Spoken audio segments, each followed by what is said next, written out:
Halo semuanya, jadi aku mau berbagi pengalaman waktu aku bedah gigi bungsu. Silahkan ditonton terus ya. Jangan lupa like dan subscribe kalau kalian rasa video ini membantu. Jadi aku punya gigi bungsu yang impaksi. Impaksi itu maksudnya gigi yang terjebak di gusi dan pertumbuhannya jadi tidak normal. Nah, ini biasanya disebabkan karena rahang kita yang terlalu kecil untuk menampung gigi geraham bungsu, sehingga giginya terjebak di dalam gusi dan biasanya menimbulkan sakit. Jadi yang aku rasakan waktu gigi geraham bungsuku tumbuh, ya sakit. Awalnya aku kira cuma sariawan gusi, tapi kok lama hilang sakitnya. Nah, jadi aku ke puskesmas untuk periksa, dan ternyata kata dokternya ada tumbuh gigi bungsu dan tumbuhnya itu miring ke arah pipi, makanya sakit banget.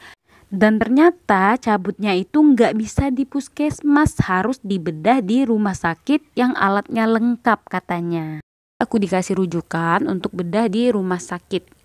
Beberapa hari kemudian, aku pergi ke rumah sakit seperti biasa ke pendaftaran, tunjukkan surat rujukan yang dari puskesmas tadi. Terus aku diarahkan ke bagian bedah mulut dan gigi. Nah, setelah ketemu dokternya, gigi aku diperiksa, terus disuruh rongsen gigi atau panoramik di luar rumah sakit. Nah, karena rongsennya di luar rumah sakit, jadi nggak di cover BPJS ya. Untuk proses dan biaya panoramiknya bisa teman-teman lihat di video aku yang lain. Linknya udah aku masukkan di deskripsi. Jadi gambarannya tuh seperti ini. Ini hasil panoramik aku. Jadi di sini ada 3 gigi geraham bungsu yang harus dicabut kata dokternya. Pertama di bagian ini karena memang nusuk ke pipi ya, bisa teman-teman lihat ya. Lalu yang ini di bawahnya cuma tumbuh separuhnya di dalam gusi. Karena rahangnya udah nggak muat, jadi memang dia nggak bisa keluar lagi. Terus yang bagian ini karena tidak ada lawan di bawahnya. Kata dokternya gigi itu wajib ada lawan. Karena kalau nggak ada lawannya bisa menimbulkan sakit katanya.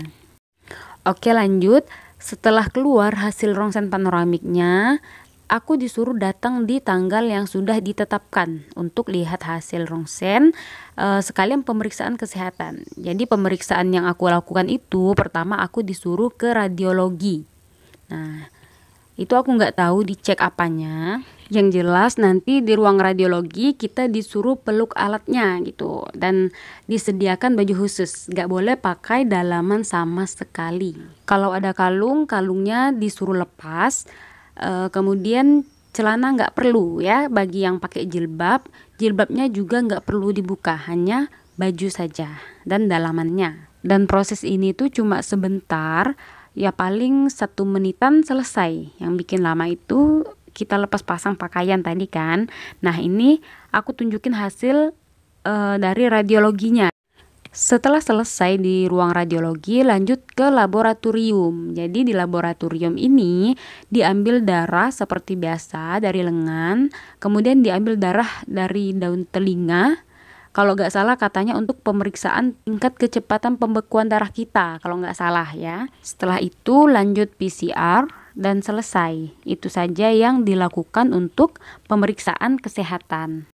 Dan alhamdulillah hasilnya bagus. Jadi aku dikasih tahu tanggal operasinya.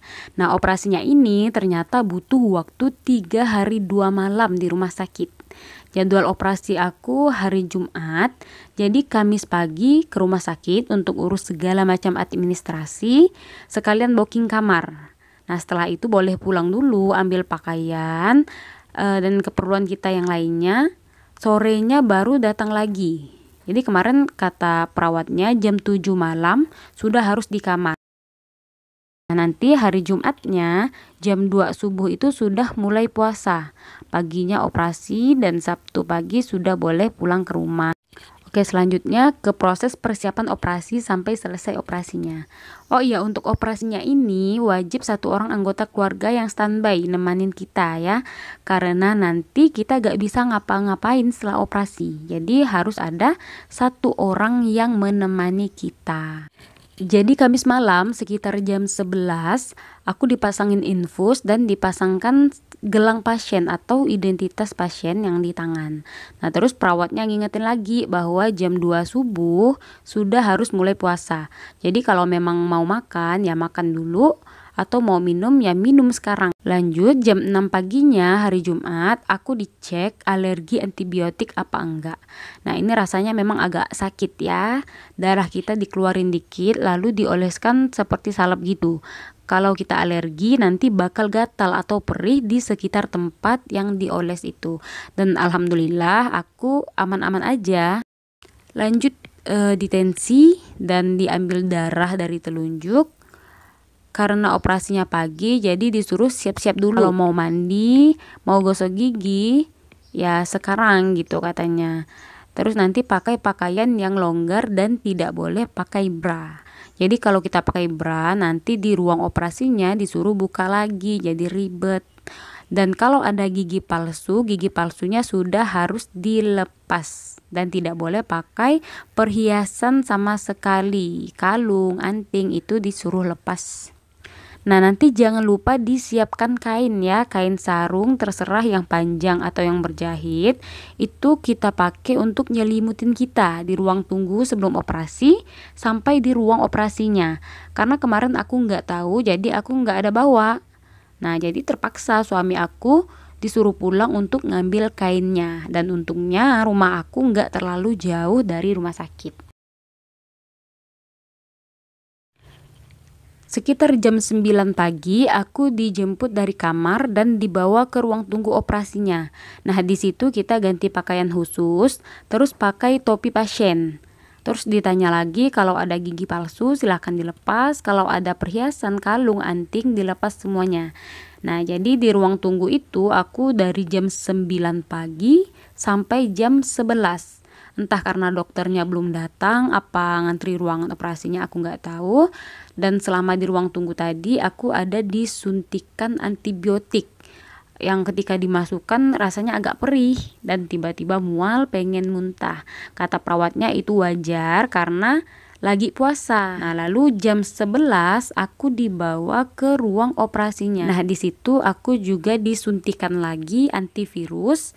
Rasanya perih sama seperti waktu disuntikan antibiotik tadi. Kemudian diberi tutup kayak di hidung gitu ya sambil yang ada pompanya itu, aku nggak tahu nama alatnya apa. Lalu setelah itu aku udah nggak sadar sama sekali. Nah jadi untuk proses operasi gigi ini teman-teman nggak perlu khawatir ya, karena kita nggak sadar sama sekali, kita dibius total. Jadi tahu-tahu udah selesai aja gitu.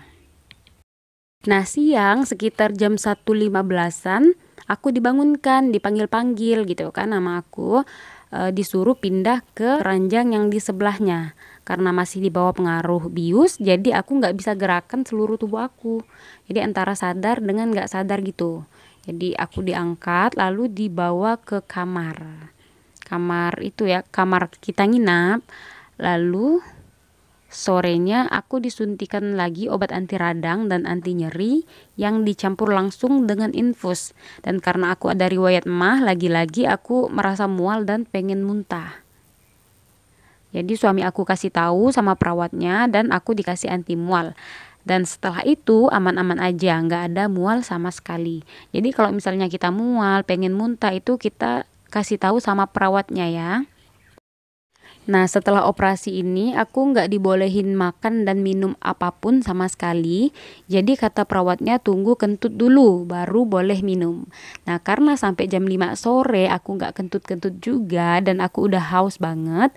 Jadi suami aku tanya lagi ke perawatnya, katanya belum kentut juga apa boleh minum gitu kan. Nah terus perawatnya datang periksa usus gitu. Katanya usus aku aman-aman aja dan sudah boleh minum tapi bertahap sedikit-sedikit. Jadi aku minum pertama itu hanya 4 tutup botol dan itu pun sakit banget nelannya, nelan air juga sakit gitu. Entah mungkin ada luka di tenggorokan kita, aku nggak tahu sih karena nggak kelihatan. Terus aku juga udah dibolehin makan bubur sedikit-sedikit katanya, dan jangan lupa kalau misalnya setelah makan, setelah minum ini mual, pengen muntah, kasih tahu lagi sama perawatnya. Nah tapi karena sakit banget gitu kan, nelannya sakit, terus giginya juga sakit, bekas cabutannya itu masih banyak darahnya, jadi aku nggak bisa makan gitu kan, cuma minum aja. Jadi kondisi setelah operasi itu mulut kita itu banyak darahnya gitu ya, yang tadinya air liur berubah jadi darah semuanya. Jadi mau nggak mau ditelan karena memang nggak boleh banyak berludah katanya, nggak boleh kumur-kumur juga ya, mau nggak mau ditelan kan. Terus tenggorokan kita itu sakit banget, dan di tepi-tepi bibir kita itu banyak lecetnya, udah bengkak, lecet-lecet lagi gitu ya. Mungkin karena efek dibuka lebar-lebar mulut kita waktu proses operasi tadi kan. Jadi itu sampai malamnya aku nggak bisa ngapa-ngapain, mau ke WC juga takut-takut karena kalau kita gerak tuh sakit banget dan darahnya jadi banyak gitu. Dan alhamdulillahnya kondisi yang seperti itu tuh cuma pas hari operasinya aja. Jadi besoknya aku mulai bisa ngomong walaupun masih ada darah di mulut, tapi rasanya udah jauh lebih baik. Nah, udah bisa makan bubur setengah mangkok dan tetap langsung ditelan ya, nggak bisa dikunyah karena belum boleh makan yang keras-keras dulu. Dan siangnya aku udah dibolehin pulang. Terus 2 minggu kemudian dijadwalkan untuk kontrol dan lepas jahitan gusinya. Jadi hari kedua, hari ketiga itu masih sakit, masih rada-rada ngenyut gitu kan, masih minum anti radangnya, nggak bisa banyak ngomong juga. Terus masih adalah darah-darah sedikit gitu, dan hari kelimanya udah bisa makan nasi. Itu lukanya udah bener-bener sembuh, udah bisa ya makan normal lagi, cuma tinggal jahitannya aja yang belum dilepas. Untuk yang nanya biaya, jadi segala macam pemeriksaan di rumah sakit itu nggak ada yang bayar ya, nggak ada bayar sama sekali karena di cover BPJS, kecuali hanya panoramiknya. Yang di klinik tadi itu yang aku bilang aku disuruh rongsen, karena kliniknya di luar rumah sakit ya memang harus bayar. Nah, untuk biayanya silahkan kalian lihat di video aku yang lain yang udah aku masukkan linknya di deskripsi ya. Oke, itu saja yang bisa aku share di sini. Mudah-mudahan membantu ya untuk teman-teman yang masih bimbang-bimbang bagaimana proses operasi bedah gigi bungsu ini. Sampai jumpa.